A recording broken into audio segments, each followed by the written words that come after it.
And welcome to the latest and greatest from Step Brother Sports, part of the Hockey Podcast Network and the Bills Mafia Buffalo fan base platform. We are brought to you by Rich Brow Brewing, located at 5 South 20th Street. They are Richmond's premier Buffalo Bills backers bar.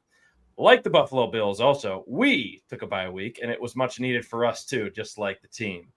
Travel and home life obligations caught up to us, so it was great to get a little recharge. Bills returning back to action after their much. Sabres are currently playing against the Detroit Red Wings towards the end of the second period with a tie game score of 1-1. Let's discuss one of the best times of the year in sports right now. World Series matchup featuring the Blue Jays, dethrone the powerhouse LA Dodgers, NBA starting up. Hooray, sports. Anyway, pleased to welcome back our friend from up north in the Peg. She is part of the excellent coverage on Winnipeg Sports Talk, as well as wrapping up her second season of her own podcast, Chel Chit Chat, making the game of hockey more inviting, engaging for all audiences, for just the game in general. Please say hello again to Lyss Houde. Yeah, welcome back. Thanks for having me. I'm excited to chat. Yes. So, Lyss, how goes it? We last spoke to you in July, right at the start of the NHL offseason. What's new and exciting in your life as the sports calendar has now really exploded? Yeah, I mean, I feel like October probably is for me what it is for everyone when you work in some sports and just enjoy other ones where it's like every 5 seconds there's something new going on, something to talk about, something to cover, something to read about and everything like that. It's been a really crazy October with, getting through training camp, getting the season started and all that fun stuff, but also, kind of like you alluded to, we're right in the heart of the NFL season right now, October baseball, there's a lot going on. The NBA started today, so there's just so much happening, but I couldn't be happier because all July, all I'm wanting is hockey to come back and football to come back. So it's an exciting time, and I'm happy to have so much to talk about. Yeah, could not agree more with that, for sure. I mean, Toronto, again, being a hotbed of all that between the Leafs starting their season, the Jays, where we're going to get a little bit more into with the World Series. Yeah. And then, like you were saying, the Raptors are getting things started as well. But anyway, just kind of start things off. The Winnipeg Jets themselves, in your neck of the woods there, Lyss, they're off to a really hot start. So much can really be said about their offseason moves. Obviously, when we had you on last, we talked about the hometown kid, Jonathan Toews, coming back, local to Manitoba, of course. Gustav Nyquist, he was a nice little addition there with a 1-year deal. Brandon Tanev, reacquired, of course, after that trade with the Kraken. Kyle Connor, he makes a comeback with a big 8-year deal extension. Gabe Vilardi as well, signing on a 6-year deal. So they're Jets sitting at 5-1. Got that great streak going of a 5-game win streak, sitting at second in the Western Conference, of course. Hellebuck still being dominant as he has been. Even the hometown kid, Toews, a couple nights ago, got his first goal with the Jets on Monday night in the past game. But Lyss, tell us what you have liked from the Jets so far after a few games in, and what would you like to see as the season really gets underway for them? Yeah, I mean, I've liked a lot of different things from them, and I haven't liked a lot of other things as well. I think early in the season, like you said, 5-game win streak. If you talk to the players, and you listen to what the team has to say, they're not acting like they're on a 5-game winning streak, right? There's a lot to work on, a lot to improve, but a couple things that have been really key for them lately. You mentioned Connor Hellebuck, you mentioned Kyle Connor. Their top line has been firing on all cylinders. Mark Scheifele has, I think, something like 7 goals in the past 6 games. He's kind of really firing, and Kyle Connor has been unreal as well. And their line mate, Gabe Vilardi, between the three of them, their 5-on-5 numbers have been quite strong. There have been some questions about the Winnipeg Jets' depth scoring, but some guys have been able to step up a little bit more. So some of those questions are still yet to be answered, but there have been some positive signs from guys a little bit deeper in the lineup, like Morgan Barron and Nino Niederreiter to start the season. But the Winnipeg Jets penalty kill, I think I haven't checked since last game. I forget how many penalties they took in that Monday game, because unfortunately I was so locked in on that Blue Jays game that I wasn't really watching a random Monday night clash between the Winnipeg Jets and Calgary Flames. I had it on, but I believe the Winnipeg Jets might be 21 for 22 on the penalty kill right now. Wow. They definitely had one penalty or gave up one power play goal in their home opener against Dallas and have been perfect ever since. And they've taken a ridiculous amount of penalties. So that special teams kind of category has been really massive for them so far as well. And let's be real, they just have a couple guys that have some crazy dog in them. Like that Calgary game, Mark Scheifele has like a crazy game-winning goal, like an absolute gorgeous tip-in off the rush to put the Jets above, even though they were not leading for any of that game, really. So, it's been a fun start to the season, a couple of great storylines. Mark Scheifele now has the most points in Winnipeg Jets 2.0 history, so like that was a really fun record to watch him score an incredible power play goal at home 2 minutes into a game against a Central Division rival on a Saturday hockey night in Canada. Little things like that have been super fun for Jets fans to really get excited about. So there's a lot to like about the team, and guys like Gus Nyquist and Jonathan Toews have had flashes of looking quite good, and I know a lot of people are worried about them and stuff, so it's been nice to get some encouraging bits there. So that's kind of my long-winded answer of saying that there's a lot of stuff going well for them, but I haven't seen a complete 60 minutes of the team all looking really good yet, and they say the same. So definitely leaving a little bit to be desired right now, but that's kind of the bar you set when you win the President's Trophy the year before, right? They have high expectations for themselves. Very true. Very true. That's funny. You talk about, it's like, our poverty franchise over here in Buffalo. You guys aren't clicking on all cylinders yet. I just want to talk a little bit about some of your recent games. I'll talk about some players that you mentioned too. By the way, quick shout out, Sabres score 2-1. Chris is muted. There we go. I'll let you know. Yep. Thanks for the save on that one. Yeah. Sabres up 2-1. Thanks to Tyson Kozak. Tyson Kozak, second goal. In, Winnipeg, Manitoban, right? Yeah, I believe so. There we go. Yes, he is. So. But listen, I just laughed. So I look at, and actually I was doing a quick math on your penalty kill. I have the number for you. But you start the season. Let's see, you had a game against Dallas, and that's obviously the way that you guys ended the season. That's also kind of fitting. And they lose that game, and I was sure that was a high emotional type game at home nonetheless.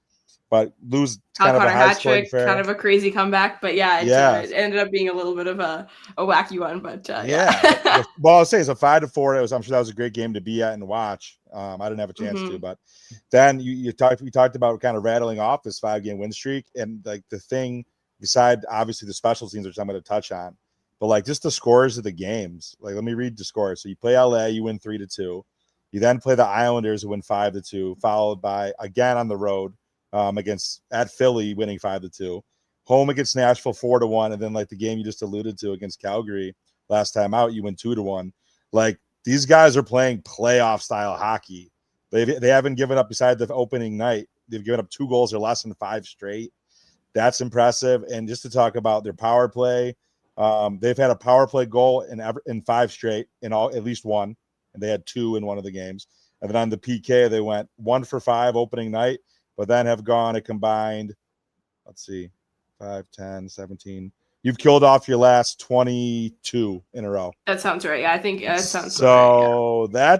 That's pretty good. So I think you guys picked up right where you kind of left off. Very impressive. And just to talk about some of the players, I noticed you talked about a little bit of the secondary scoring. Our friend in Western New York native, Alex Iafallo, doing some work. He's had a couple points here. But yeah, I mean, obviously it's a long season. I think for the most part, you guys were able to kind of coast to the President's Trophy last year. Never was really in too much of doubt. But as you have, obviously it's a small sample size, but how do you see it going? Do you foresee winning the division? Obviously, do you think you can get the 1 seed? Where do you think the ceiling is for this team? Because obviously with the goaltending they have and the defensive play overall they've been showing, I mean, they look like they're going to be a wagon again. Yeah, I think that they're, you mentioned their ceiling. That's where I have the most uncertainty. I think their floor is pretty high. I think that there are a lot of things to really like about this team. They have the best goalie in the world, and I know I have that Winnipeg bias, but it's really hard to call him anything but that. That's right. His track record in the last true. few years. Yeah, we'll give you that. And I won't say that for 2 weeks in Milan in February, but it's hard not to, when you have that guy in net, it makes it really hard for the team to, be ever counted out of any game ever, right? So, between him and some of their skilled guys and having some decent defensemen, all that sort of stuff, like their floor is pretty high as a group. But, I think that the Dallas Stars have a really good hockey team. I think the Colorado Avalanche have a really good hockey team. I think that there's a lot. Sure. The Central Division is going to be, especially in that 2nd to 5th range. I think I believe in the Dallas Stars. I really do. I think that that's an unbelievably talented hockey club, and I think that right now their place in the division is not where they're going to stay. I, in my projections, have them winning the Central, and I think that it's probably not a pretty crazy, unpopular opinion. But beyond that, I think that there's a ton. Utah's a team that I've been pretty high on. Minnesota's a team that I've been wanting to see in a weird way because they're, Winnipeg's rivals, so not in that same capacity, but I've been wanting to see them take the jump because I really like a lot of their players, and they have some young guys who I think can make a really big splash this year, and guys like Zeke Buium and Marco Rossi and Matt Boldy and all those guys, right? Minnesota being like an American hockey mecca. Oh, it's a hockey. So they deserve to have at least right. No, exactly. It's like Buffalo. It's the same type of thing. And get out of the first round of the playoffs, but still. And they've been middling for a long time, so a team that I'd like to see, kind of for the sake of the sport, take a bit of a jump and all that. So I think that the Central Division is one of the most interesting divisions in the league right now, and I would put the Atlantic in second place for sure. I think there's a lot going on there as well. So I don't know if I have the confidence in the Winnipeg Jets to do exactly what they did last year. But, like you said, giving up 2 goals or less in every game but the first. And I believe in the last couple of games, like they had like 3 periods in a row where they gave up 5 shots or less or something like that. Like they've been doing a really good job, especially considering the fact that who I would consider to be their best rush defender in Dylan Sandberg hasn't played yet this season because he's been out with an injury. He does a lot to break up plays on the blue line and all these different things that, are really challenging. And the Winnipeg Jets don't want to give up a lot of rush chances. And in that first game against Dallas, that was how Dallas scored a lot of their goals. And Scott Arniel said to us afterwards, he's like, that's not us, right? Like, that's not the style of hockey the Winnipeg Jets want to play. So the fact that they've kind of cleaned that up a little bit over the last couple of games makes me believe in their ability to kind of adjust as needed. I don't know if they have the firepower offense that is needed to match up with a team like Edmonton or Vegas or something like that, where, those guys have all-stars all the way down the lineup, whereas the Winnipeg Jets all-stars kind of stop on the first line there. Beyond that, it's just a bunch of good hockey players, but I don't know how many great forwards they have or anything like that. So I think that there's a lot of question marks around what that's going to look like kind of in the long term. But I think that, someone like Cole Perfetti has to come back from injury. Jonathan Toews, we don't really know what that's going to look like yet. I'm not making any judgments on him yet, good or bad, because of how early it is in the season, but definitely some questions for me in terms of like what their ceiling is, right, in terms of that star power that's needed in order to match up with the depth of other teams in the West. Gotcha. Understood. Score update. Unfortunate score update for the Buffalo side of things. Red Wings tied up 2-2 with just under 40 seconds to go. Yep. Let the Boo Birds fly. But quick shout out to our friends, Adam Kennedy, our Richmond friend, just really going off into the deep end in all things Buffalo sports for the Sabres and the Bills, as he recently adopted both. So it's a bold strategy, albeit bold strategy. Appreciated again as a neighbor that lives nearby. So thanks for that, Adam. And then also to our family in Texas, thank you for always for the Go Bills shout out. But let's keep things rolling with hockey there, Lyss. You talked a lot about the Western Conference, of course. It looks to be very strong, just all up and down the entire conference, of course. But now our Sabres, as they're entering their second intermission right now, of course. We have a few things that we're looking at here. Rocky start, currently sitting at 2-4, potentially might be 3-4 if they get on the right side of things in the third period coming up here against Detroit. Colton Ellis is still getting his debut tonight. However, it is Alex Lyon getting a much-needed night off, and he's been a real revelation for the most part in net, kind of putting the team on his back. Josh Stone also being a major acquisition in the offseason as part of that trade for J.J. Peterka, also bringing back Michael Kesselring. But he's been tenacious, as well as just being a pest on the forecheck for opposing teams, getting a lot of assists, and got a couple goals to his name as well. Downside, though, injuries can be a big blame for the slow start with key players, including, like I was saying, Michael Kesselring, Matthias Samuelsson, who has played a little bit better lately. We've been really critical of him in the past, but they've been out for periods of time, just being 2 of your starting 6, just being a huge detriment to that. Zach Benson was out to start with a really nasty, I guess, staph infection after taking a puck in the face. Yeah. Josh Norris, the likely starting number 1 center, gets hurt with a shoulder injury literally in game 1.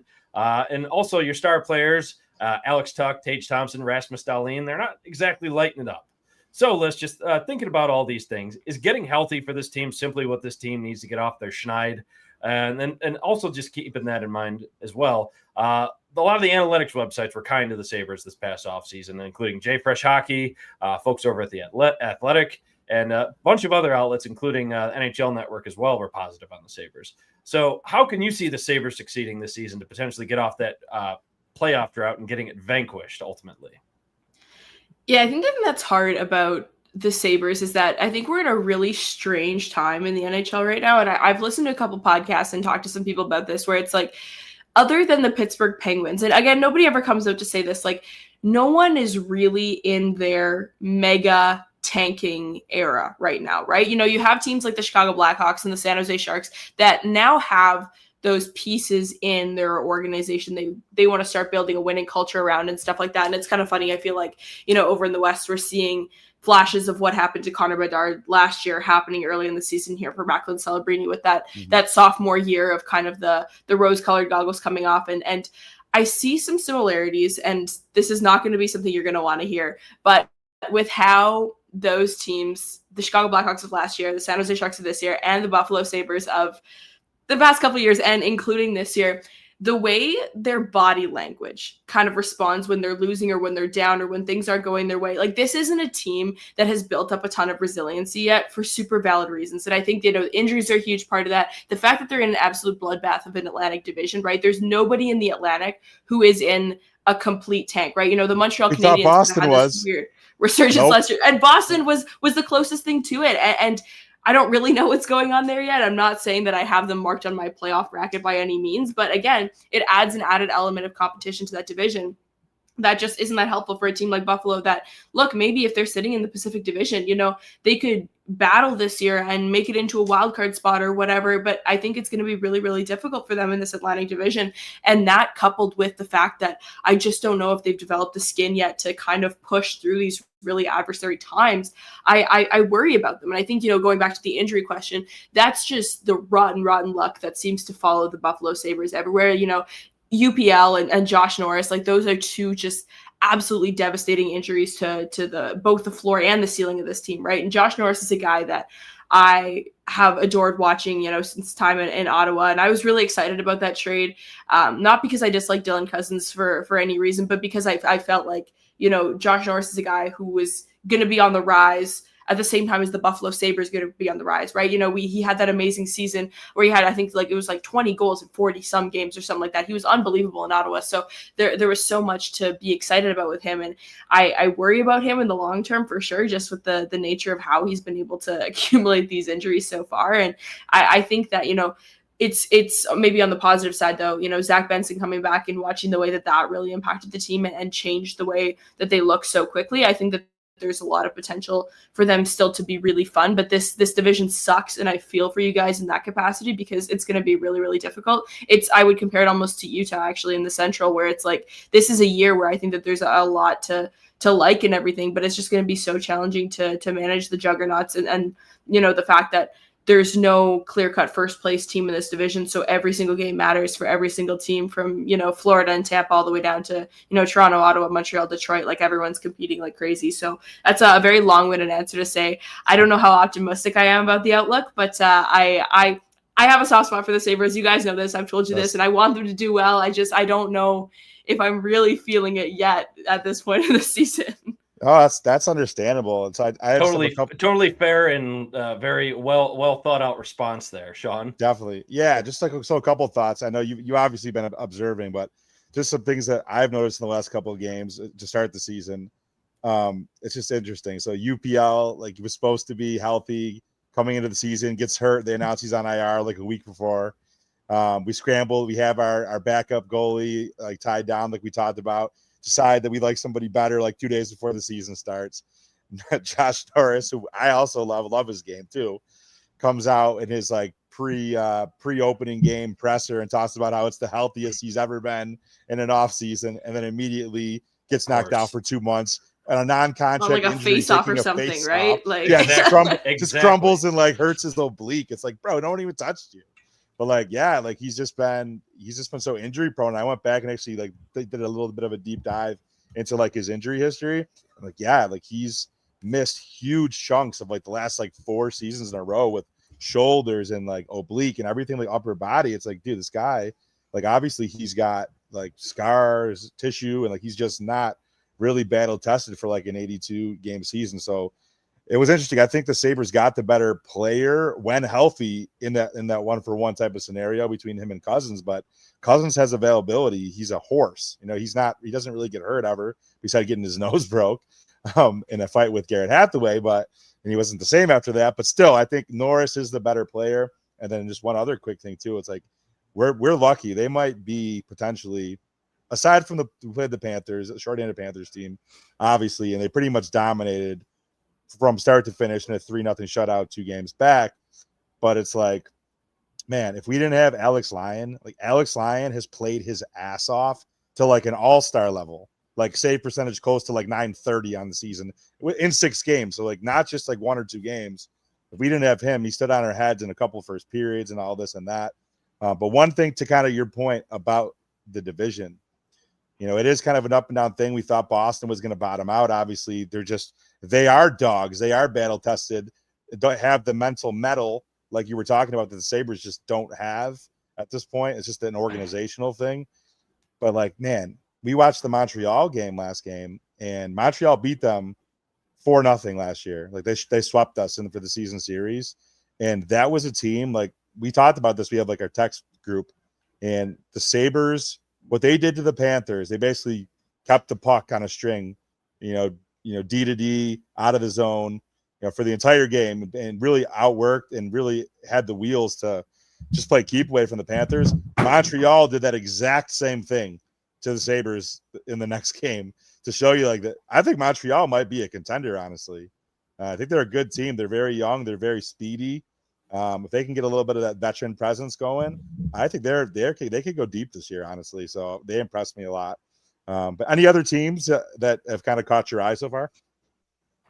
Yeah, I mean, like I agree with you that I am kind of obsessed with Montreal just in their flair for the dramatic and how much fun I feel like some of their players are to watch. And they seem like they're having fun playing hockey right now, which is something that's kind of really mandatory for those younger teams. Like, we talk about the Chicago Blackhawks and the San Jose Sharks, right? Where it's when those guys are feeling dejected and all that sort of stuff, it's difficult. And so I think Montreal kind of having that going for them has been really fun. And then in the East, looking at the Metro, I think early in this season so far, to me, the Carolina Hurricanes and New Jersey Devils have kind of taken themselves out of the rest of the group there for me. I know a lot of people really like Washington, and I like them too. I think that they're really fun and they do a lot of things really well. They're their details, so their structure is really fun to watch. I think that if there's a certain forecheck or setup of a power play or something that I want to tell someone about or show them, I would probably look to see if I could go find a Washington Capital game first, because they're just so well organized. But just in terms of the talent and the dog and all that sort of stuff, Carolina and New Jersey are 2 of my favorites in probably the entire East. Like, I think that they're so much fun, and there's insane stuff going on in Carolina right now with Seth Jarvis just being, it's really difficult to be such a young player with such offensive juice, but also playing like Selke level defense. And that's the sort of thing that I know it's a crazy label to throw on him for now, but that's something that Mac and Celebrini, I think, is capable of one day. But it's so hard to realize that at such a young age. And by realize, I mean actually have that kind of impact. And Seth Jarvis is having it right now in Carolina, which is just outstanding. So I'm really high on those 2 teams in the East.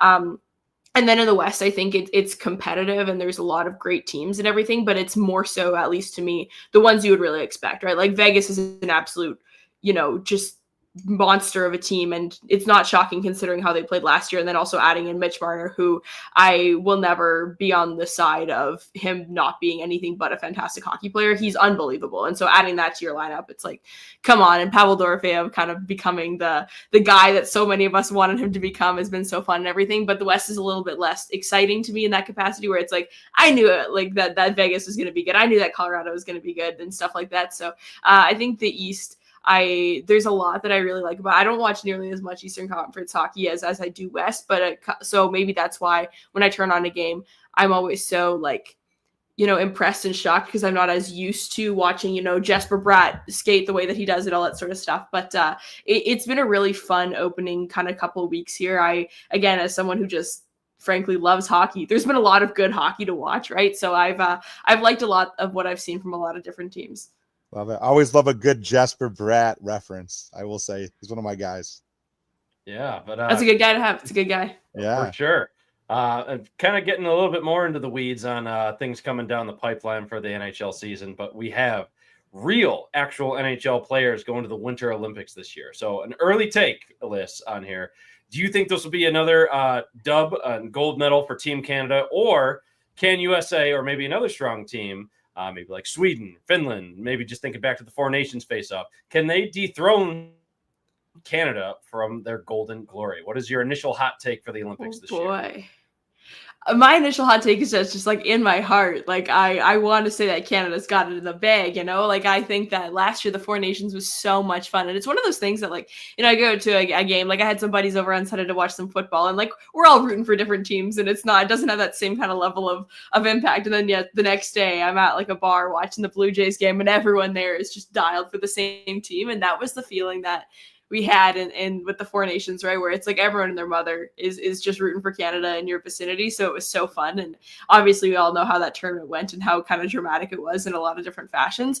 But I said this going into the Four Nations tournament, and I will say it with even probably more confidence now. Like the USA's defense group is just so disgustingly unfair that I don't see a world in which Canada can pull it off. But I said that going into Four Nations and they did. So I don't know, I guess. But I just looking at who's going to get cut from Team USA's defense, it's like those guys, like their next four men in are probably better than any other teams. Like starting D-man, like, oh my gosh, they're so freaking good. Like there's so many good defense that are coming from the US. So I think that depending on how that core ends up shaping up, depending on, you know, who's healthy and all that sort of stuff, I think it's going to be really difficult. But Canada's offensive depth kind of up front is also really scary. Like their center depth and the amount of guys that they're going to bring in that are, you know, natural centers who are going to be playing on the wing, who might be able to, you know, adjust depending on how other teams are performing and all that sort of stuff. There's a lot to like about Canada's forwards in the same,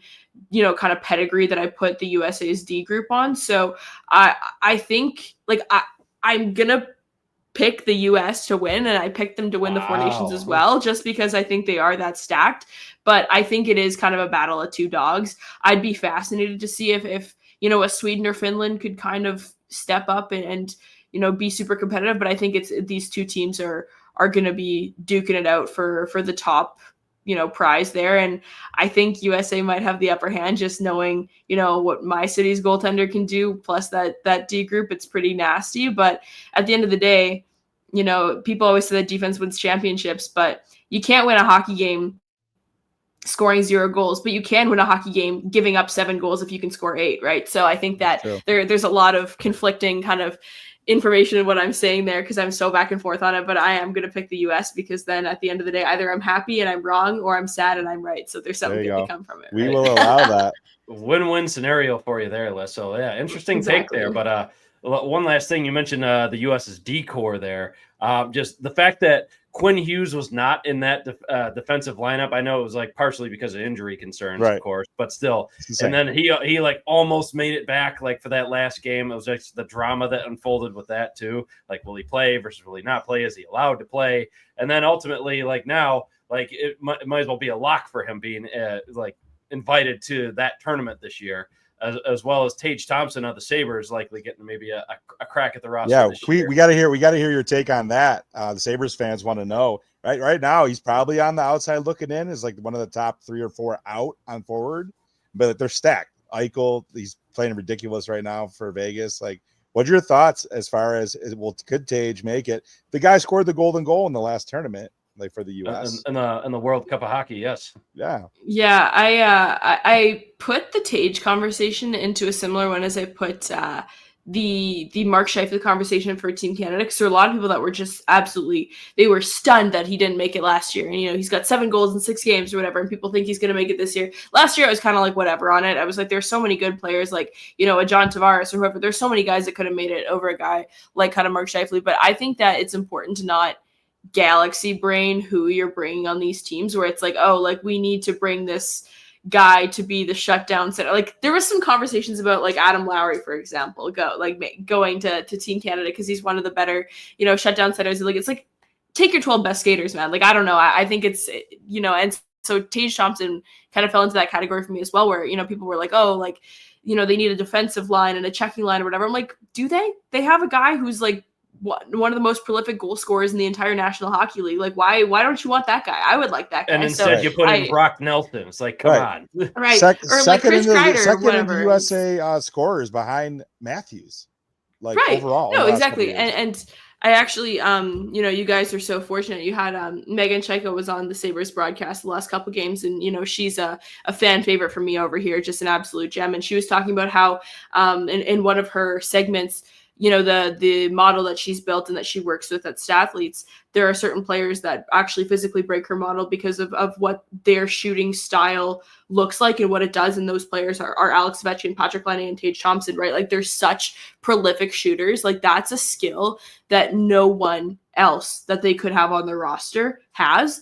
And it's a goal scoring skill. Like, it's the skill that wins you hockey games. Like, that one always kind of baffled me a little bit. Like, I think he should definitely have a crack, but like you said, he hasn't had the start to this season that maybe he was wanting and maybe that the team was wanting. So I could see it, but I think it's a Galaxy brain take, the same way that I thought it was a Galaxy brain take for him to not be on the Four Nations team as well. Sure. Well, it's third period started, and we'll see if he can get one on the board here for the boys. Yeah, there we go. And with that, he scores here, he makes the team. Book it. Yeah, right. Hey, I love that right there. But with that, we'll take a quick break to talk official word from one of our sponsors, and that being DraftKings Sportsbook. And just kind of go over maybe some of the odds that we have coming up for this week. We have the Buffalo Bills. Their current odds, according to DraftKings, they are a touchdown favorite over the Carolina Panthers. And if we're looking at Lyss's Jets, they are on the money line minus 218 for the win, and they're also favored minus 1.5 for the win tomorrow over Seattle. So keep that in mind as you're making some of these bets on your sports book, of course. But again, on our side of things, with DraftKings, that again, hockey is back. And this season with DraftKings Sportsbook, an official sports betting partner of the NHL, it brings you all the speed, skill, and nonstop action that you love.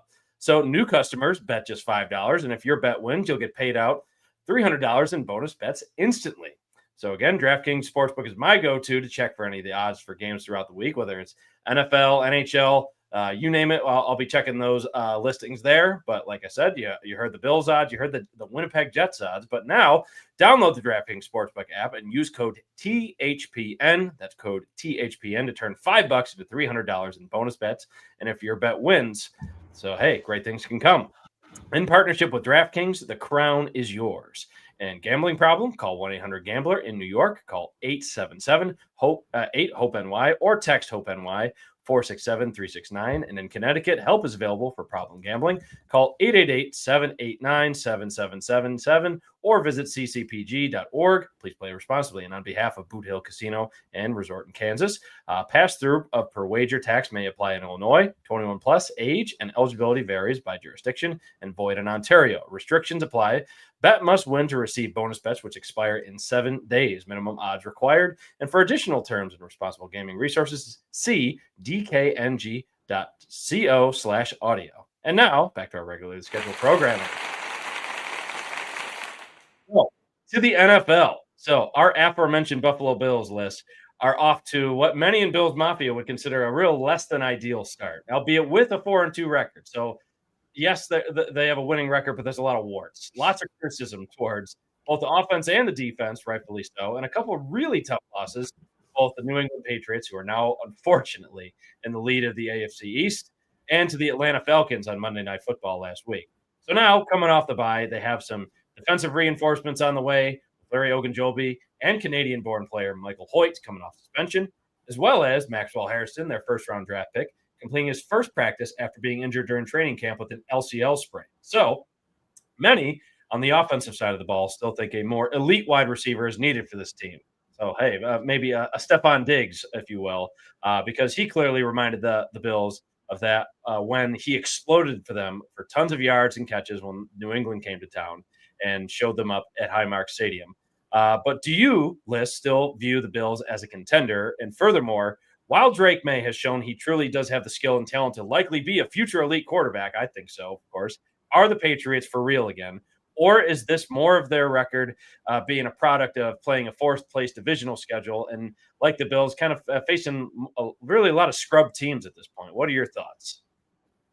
Yeah, I mean, I think you're definitely onto something with a couple of those leading questions there, where I would almost compare the New England Patriots to a little bit of the Montreal Canadiens, right? Where it's like they're kind of held together by the power of friendship, and there's a couple of guys that are kind of overperforming, and there's no expectation for the New England Patriots right now to be dethroning the Buffalo Bills for top of the division. The pressure's off. This isn't the same situation as a well, frankly, anyone else in the division where they're all completely below expectation. The New York Jets win a game, bro. There's a lot that needs to happen for these other teams in the AFC East here, where I think that there's no real threat to me from the New England Patriots at this time. I think that there's a lot to like about maybe some of their future. Like you said, Drake May showing signs of actually maybe being the guy for them in the future. We all know that Mac Jones wasn't that, right? So I think that there's a lot to like eventually, but like the Bills, I'm trying to think of an NHL comp for them, and I don't know what it is. Maybe like a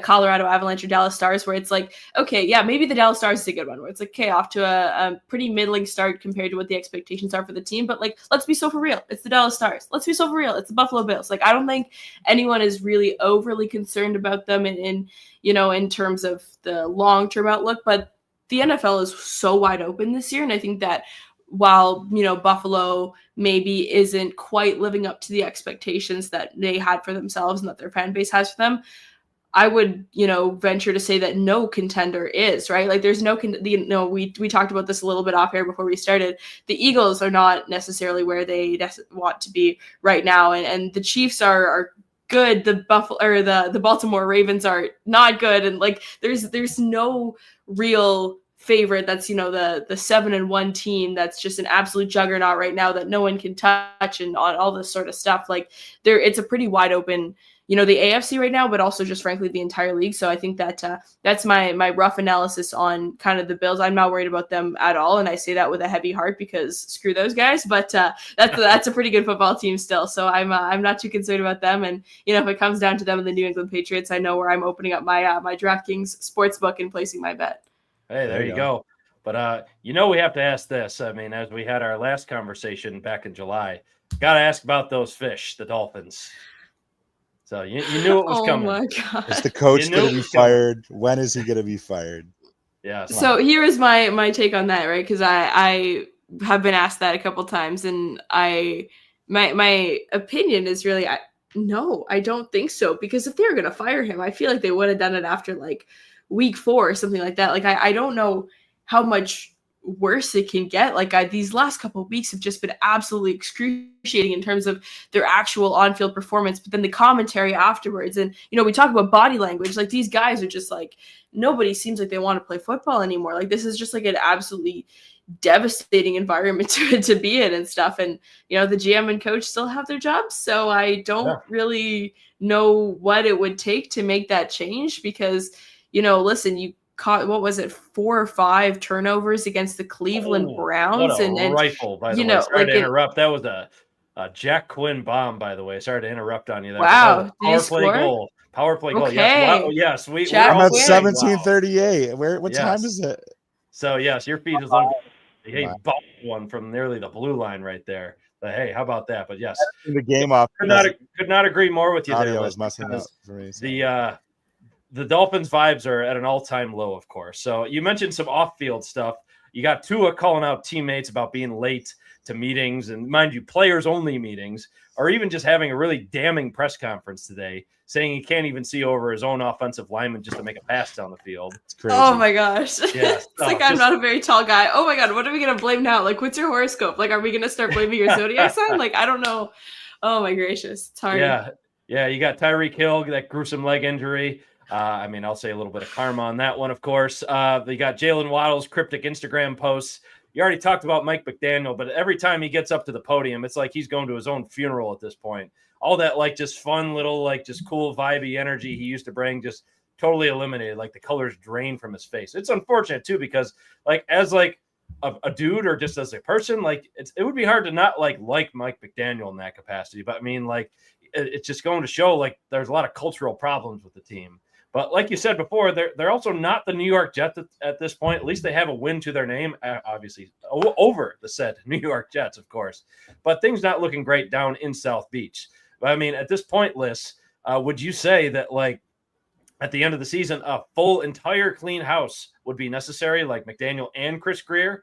Or do you still think Chris Greer has like some semblance of goodwill left at this point to be able to stay on? Because, I mean, he's made a lot of really big, substantial moves and really just suffocated the salary cap space for the Dolphins at this point. What do you think?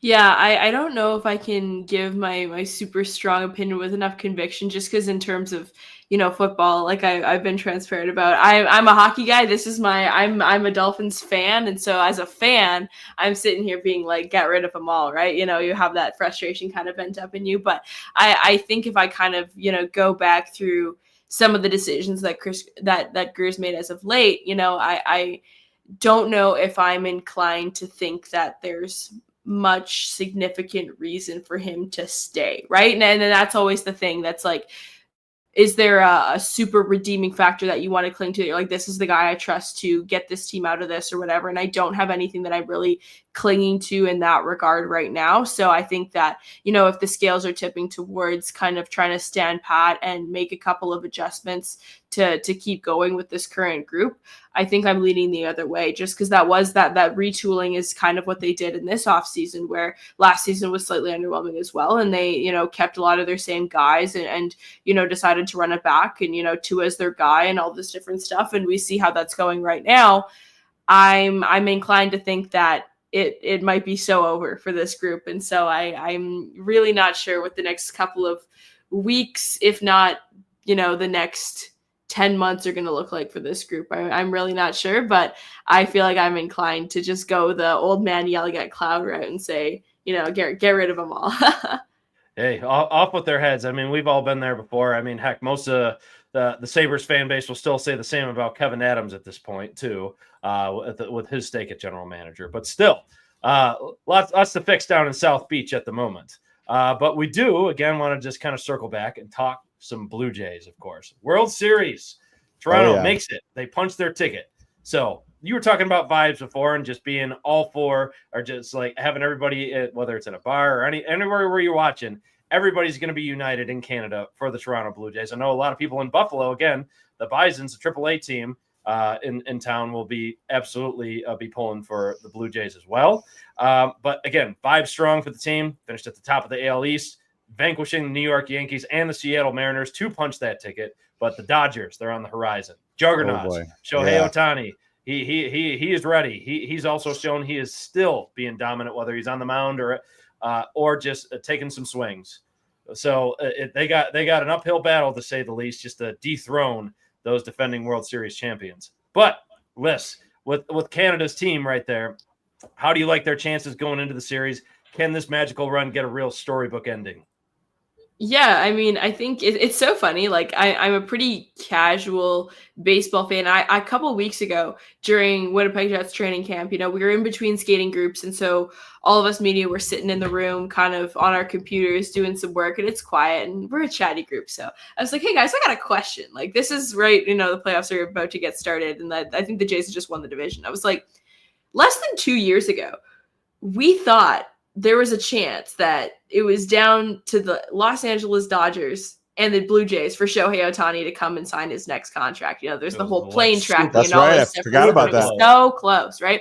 And I was like, again, we always explain things to me in hockey terms. I'm like, if there was a National Hockey League team that had all this free agency space and was like, it's us or someone else for Connor McDavid, and they had all of their balls in the court of Connor McDavid, and then they didn't get him, I was like, how does that team then become the best team in the league the following season? I was like, I don't understand. And everyone's like, girl, they kind of got the power of friendship going on here. And I was like, oh, interesting. So we kind of dissected it a little bit and talked about kind of, the defensive structure and, all the different, like, talk about, again, resiliency in a group. Like they led the league this year in terms of comeback wins and stuff like that, where they never counted themselves out of any game, and they were, really supportive. And obviously the Shane Bieber acquisition was huge for them at the deadline, a couple things like that, right? So I think that there we go. Nice big Sabres goal there. Congratulations, everybody. I don't know who scored that one, but let us know kind of in the chat there. But I think that, there's so much to like about this Blue Jays team as a group. And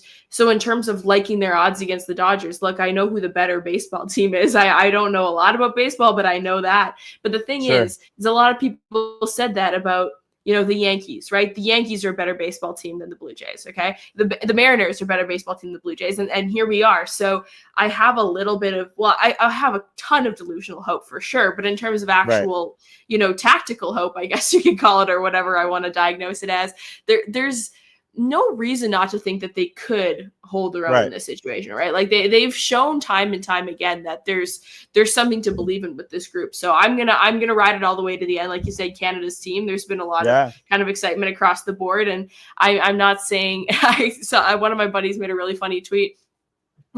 I'm thinking back to 2019 Toronto Raptors, right? And what a fun run that was. They beat a California super team with that one, right? The Golden West, the Golden State Warriors up there. And so anything is possible, right? Who knows? But it's been a really fun run so far. And I think, that Game 7 and that Springer Dinger is going to go down in history for a lot of us. So you were out watching it. I love it. I was, yeah. We were out, and I that one, it kind of comes on, and everyone's there, and they're getting up, and the cheer that everyone let out, and and then watching Jeff Hoffman come out to the mound, it was just, oh my goodness, like just, you're sitting. Thank you very much. Absolutely nailed it. Like it was so, oh my gosh, just an absolutely electric time. And I am the world's biggest supporter of being a casual sports fan. Sometimes people will come to me and they'll kind of have their shoulders down low, and they're like, I only watch the Jets in the playoffs, and I'm like, that's the most exciting time to watch the Winnipeg Jets. I don't blame you at all for that. Like there's nothing wrong with that whatsoever. So I definitely fall into that category. I would never, paint myself with the blue and white colors that everyone else who watches all 162 or whatever it is games does. But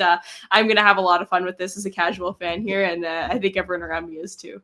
I love that. I got a couple quick things for the Blue Jays too.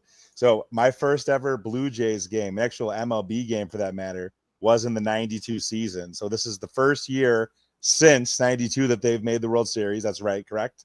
You were wee lad. Yeah. So okay. So that's that. And I just think that there's some magic, that there's something to be said about, Canada really only having the one baseball team, that everybody out province wide, everybody's going to support the team. Like the magic, it is almost like the Olympics in a sense. Whereas baseball, you're going to have LA fans, and there's Dodger fans like everywhere, in different places, people that are transplants. But I think there's something to be said, at least, and I believe that you guys also have home field advantage. You have the 4 games. They had one more win than the Dodgers, I think. Yeah. Right. So that's big. And the other thing that I really love, and love to hear you comment on this, is I thought it kind of was touching that I saw after Game 7, Vladdy Jr., he was crying, and he basically said that his goal, obviously to win a World Series, but the main kind of personal point for him is to win a World Series ring to give to his dad, who never got one with Montreal in the Expos back in the day. So growing up in a baseball family as a little kid, being around an MLB team, like what a storybook ending to go and like defeat like the evil empire, the Dodgers. Granted, I know the Blue Jays have a top 5 payroll in baseball, but they're not the Dodgers, and they're going to be the favorite, and everybody loves to cheer for an underdog. So go Jays! Yes, we are Team Blue Jays here. I was going to say, there's been a lot of, I feel like it's fascinating with, you talk about like hockey. Obviously, you guys are not going to be simpatico with the city of Toronto, but Buffalo doesn't have an MLB team. Buffalo doesn't have and the same way that Toronto doesn't have an NFL team, right? So pretty much everyone in Toronto is a Bills fan, that as far as I'm aware, in terms of the geographical thing here, the same way that everyone here in Winnipeg is a Minnesota Vikings fan. Like it's just kind of the way she rolls. But you're totally right that there's a weird like national feeling to it, and it's something that I've never been one to get on board with this. Like, some people in the Stanley Cup playoffs are like, I'm just going to cheer for a Canadian team. I'd like a Canadian team to win. I'm like, in theory, if the Edmonton Oilers were the only baseball team that has ever existed in Canada in my lifetime, I'm sure I would cheer for them as well. But like, we can't ignore the last 40 years of me despising them, and that comes through my parents' generational despising of the Edmonton Oilers. So I'm not just going to suddenly shut that off and cheer for them in the Western Conference Final after, the other teams that I like are eliminated. That doesn't make any sense to me. But here, like when it's the only team, I don't wish well upon the Toronto Maple Leafs by any means. And when the PWHL announced all their teams, it's like, okay, I got to pick a team that I want to cheer for. And obviously I'm not going to pick the Toronto team because it's the Toronto team, Right. but it's the only one, you know. So it's the Raptors and the Jays are the same way for me, and the same way for a lot of people, where it's like there is that kind of sense of unity kind of across the board, where it's like, you know, I'm not going to bawl my eyes out when they lose. I'm not like passionate about it like that, but there's some excitement of, you know, it's going to be on, you know, the Canadian broadcasting channels when you go to the bar and, you know, and stuff like that. Everyone's kind of watching and loosely paying attention. And so I think that that's a huge part of it. And then, you know, you mentioned Vladdy, and that's a guy that, you know, there was a question about whether or not the Jays were going to pay him. And, you know, he wants to be in Toronto. And while, you know, we always talk about Toronto as the market in hockey that's like, oh, it's so big and everyone wants to be a part of it, and it's so like such a famous storied franchise, whatever. Like, my understanding is that they're kind of little bro in baseball as well, right? Like, they're not necessarily like the LA Dodgers, right? So the fact that, you know, they brought in, I think what would have been like 4 years ago, I think it was George Springer, that was a big acquisition for them, and all this different stuff. Like, they brought in some guys and they've retained some guys, and, you know, Bo Bichette's probably going to be coming back, or maybe going to be coming back. I'm not certain on that. I know that he has some expectations for himself, and that's another guy that they've wanted to retain and all that sort of stuff. Like, this is a team that's kind of, you know, built on feel good stories right now. So I think that, you know, and Trey is Savage. I haven't even brought him up yet. Like, that's the feel good story, right? And so that, you know, all these things kind of coupled together with like the whole country rallying behind those stories, like, just makes it feel really, really special. Yeah, my favorite part of all that is this might be very likely Scherzer's last ride of sorts too. Like, he's still fired up, and he's still willing to leave it all on the field, of course, too. What a demon! What a demon! He's so cool. Yes. Hey, and I mean, go ahead, Sean. I was saying, and not to mention, so our friend played for the Argos. Like, growing up, like Buffalo and the GTA were like neighboring cities. If Drake has songs and references about Buffalo, and you guys played games at our stadium, our AAA stadium, all those things, and obviously talk about the Bills fandom in Toronto. Yeah, we're Blue Jays fans. I wouldn't have a hat if. I mean, yes, I am a Pirates subtle fan. change you had there. Subtle. Yeah, change, you like that? Hey, yeah. Chris liked the Blue Jays. That was Chris's original baseball team. Way back when, yeah. I mean, but I fell out of in and out of enjoyment of baseball over the years. But I mean, if I had to pick the two, I mean, I'll do Pirates and Jays, of course. I mean, that's just kind of just how it's been. At this same point. Same as me. Yep. But let's go. Yes. Oh man, he's got a couple more years of team there. Control before he's gone. Hopefully, yeah, pretty much. Yes, but moving on now to our Grind My Gears, Give Them Their Flowers segment, brought to you by Larger Than Life Blooms, because size matters. But if you recall from last time, Lyss, this is an opportunity for you or the rest of us to either lay some hate or shine a light on someone or something great in your life. So for you, is there anything coming to mind for you in either category at the moment? Ooh, okay. The Grinds My Gears category, I recently moved into a new apartment, so I actually live in Winnipeg now. I didn't used to, but I do now. And so my commute has kind of changed a little bit. And the street that I live nearest to, like the largest kind of main drag, has been under construction like a ton since I moved. And I can't stand it when people don't know how and when to zipper merge. That's kind of been grinding my gears a ton lately, especially, you know, when it's like rush hour or whatever. Like, if one lane is closed and it's a 2-lane street, is that a Canadian? That must be a Canadian phrase. Can you explain that? Is that not a term that you guys know? No, not at all. Yes. Please elaborate. Please. Oh my goodness. Please tell the people. Okay. If you're going down a street that has, say it's a 4-lane, so like 2 lanes going one way, 2 lanes going the other way. Okay. And so you got your 2 lanes, your left lane, your right lane. If the right lane closes, like if the right, like there's a bunch of cones, whatever, it's shut down. Use both lanes all the way up and to the front of that, and then you interchange car, instead of the left lane just getting to go straight shot and the right lane gets all the way backed up for miles and miles and miles. When it's 2 lanes and 1 lane is closed, both lanes have to go a little bit slower as opposed to 1 lane going normally and 1 lane stopping all the way. What would you guys call that? I feel like it's a pretty like regular traffic concept. I don't know. I like the zip part. I've never heard of that. I do like that. That sounds like it just. What was it? Zip and merge? Zipper merge, because it's like a zipper, right? Because you know how a zipper is like, you know, it's like zipper. this, right? So it's Yeah. I thought it was a zip or like OR, zip or. Oh, no, merge. zipper merge. Yeah, that makes sense, but people can't do that. They don't have like the mental capacity to do it like quickly. Like you have to go real slow. No, they're like, I don't want to let somebody in because I had to wait this line. It's like, oh my gosh, like you're making us go slower. Everyone will get here faster. Yeah, exactly. Yes, you're totally right. Exactly. So that's what grinds my gears. Nonsensical, but there we go. Some Winnipeg traffic for Lyss there. So hey, we can all be on the side of that too.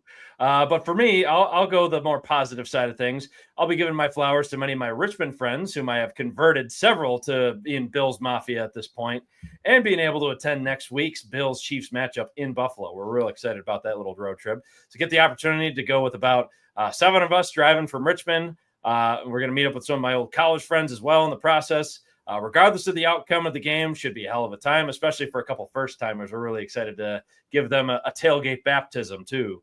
I got nothing really super grinding my gears at the moment, but I'm sure there's always one thing that comes to mind. I still, from our last show, for everybody who knows, my full-time job as a teacher, I hear that nonsensical. Yep, Andrew being part of that. We're looking forward to having you up there, bud. But still listening to nonsensical 6-7 drives me nuts. Yes, hide our tables indeed. But yes, the 6-7 just debacle that kids are saying. Again, I said this on our last show with Jenna Harner and Mike DeFabo as they joined us. Like we cannot sound older when we just can't keep up with what the kids are saying these days. So the 6-7 thing will still grind my gears. Sean, how about you? I don't really. I kind of ranted enough for the most part in the last week post, the Bills' last game against the Falcons. Obviously down here, I'm in Atlanta, Lyss, if you forgot. But yeah, I mean, my grind my gears is like Bills offense and defensive coordinator. Like you've pretty much been out coached in several games in a row on both sides of the ball. You've had a bye week. You're going into Carolina, who can be a scrappy team at home, and they're playing with a backup quarterback. Young is out, so they're going to have old friend Andy Dalton, the Amish rifle, and that quarterback. Do not take this team lightly. Coach like you're coaching for your job, and let's have a solid outing and get the season back on track. Because if they don't, man, it's going to get real loud this week with the rhetoric about Sean McDermott and some kind of coordinators being fired and trades being necessary to move forward. So let's just nip it in the bud right now. Go out and dominate. Yeah, much needed for sure. But Lyss, again, this has been wonderful having you on once more. Give the listeners a plug for yourself and any cool projects you have coming down the pipeline. Yeah, for sure. So if you're ever feeling so inclined to just get so much more Winnipeg Jets content, that is what you can mostly find me talking about. I do a live show every Sunday with my co-host Connor on Winnipeg Sports Talk. We go live at 9 a.m. Central Time, and we talk about all things Winnipeg Jets. We try to dive into some of the kind of deeper storylines. We have a very kind of, at this point, in-depth knowledge of, whether it's their line combinations, their depth players, their systems, all this different stuff. So we kind of bring that all to the forefront with a bit of a fun approach. We always have a blast. We have some silly segments and both Connor and I are credentialed with the Winnipeg Jets. So, we get to yap with the players, the coaches after the games and kind of hear from them and pick their brains about what's going on. So kind of getting that layer of as well kind of makes the show all kinds of fun. So that's what we do there. And we also do a little bit of post-game coverage here and there. So for example, this upcoming Friday, the Jets are playing against the Calgary Flames at home. So we're going to do a little post-game bit after that. But otherwise, I also kind of have my own projects going on. I use my platform, Chel Chit Chat, to kind of, like Chris alluded to kind of at the beginning of the show, really focus on a less Winnipeg Jets specific angle of hockey, but just kind of that more introductory level stuff in terms of making the sport a little bit more approachable. Today, for example, I posted a salary cap calculator to kind of get a bit of a better understanding about what implications the rising cap is going to have and how these long-term deals that have been signed lately are going to age, and kind of, helping people understand what some of these longer term deals might look like with, such a significant jump that we haven't seen in recent past with the salary cap and some of these things that people sometimes find a little bit confusing. When I don't find them confusing, I do my best to communicate them in a way that helps people understand them as well, because I think hockey has a little bit of an accessibility problem at times with understanding some of the more complicated and nuanced topics that exist in it. So I have a lot of fun trying to break that down for everybody. So that's where you can find me on all socials, is Chel Chit Chat, or if you're on Twitter, at Lyss Houde is kind of where I post about all that hockey stuff. Yeah, so definitely check that out. She has a lot of great guests on there as well. Just, again, making the game approachable and welcoming to all that tune in. Maybe get rid of that old boys club vibe that goes along with it. So, it's always the goal. Hockey's for everyone. Yes. You betcha. It sure is. But Lyss, wonderful to have you again. We really appreciate Thanks, you. Lyss. We got to talk some Jays. We'll be tweeting at you the next week or so. Yes, I will be losing my mind entirely, especially because I don't always understand what's going on in baseball. I'm just freaking out nonstop for 3 hours every other day. So I love it. Hey, there you go. And Post then maybe you pictures. can figure out Chel Chit Chat. What do we call it? Baseball chit chat about, understanding, why you pitch these random wild pitches at these times and why you would throw a fastball at this guy and not that one and all that sort of stuff. I don't get any of it. So we'll tell you. Well, make sure you take some pictures of if you go out to watch the game and the big crowd, take a picture of that. Yeah, absolutely. I think the uniting Jays front there. So yeah. But anyway, for us folks, coming up next week, got 2 really great shows ahead. On Monday, October 27th, we'll be rejoined by Rachel Lindsay of the Buffalo News to do an even deeper dive on the Buffalo Sabres, as more games will be behind them. They'll be past that 10-game threshold, and we'll be glad to have her back on the show to get, again, that deeper dive and maybe just see what really is either continuing to ail the team or just starting to see maybe a turn of the corner here, because with about 5 minutes to go, the Sabres are up 4-2 after a nice Josh Stone snipe fed by Ryan McLeod earlier. So that was a pretty solid look there. But the Red Wings are looking a little scrappy to close this one out, so we'll see how this one finishes. But also, we're really excited on October 29th. We are going to be joined by the guys of the West War Room podcast. They are a crew that covers the Kansas City Chiefs and the rest of the AFC West, just to preview that Bills-Chiefs matchup. So we're really excited to have those guys on and just kind of get into what really makes those teams tick. But Shawnee V, any parting thoughts as we wrap things up? No, Sabres they're going to pull this game out. It went up 4-2 with 4 minutes left. Just continue to play fast. Like I said, they really got outplayed and outpaced by the Canadiens. So just continue to play well so you don't have to tear our hair out. And Bills, obviously, come out with your A game or at least your B game. We've barely seen that this year. And go Jays. And go Peg. We'll cheer for Peg, too. Yes, we will. There we go. So we'll definitely be having the Jets in our hearts and making sure that it's not anywhere close to the New York Jets, of course, too. But with that, that'll do it for us, folks. Thank you once more, Lyss. And as always, let's go Buffalo. Let's go Buffalo.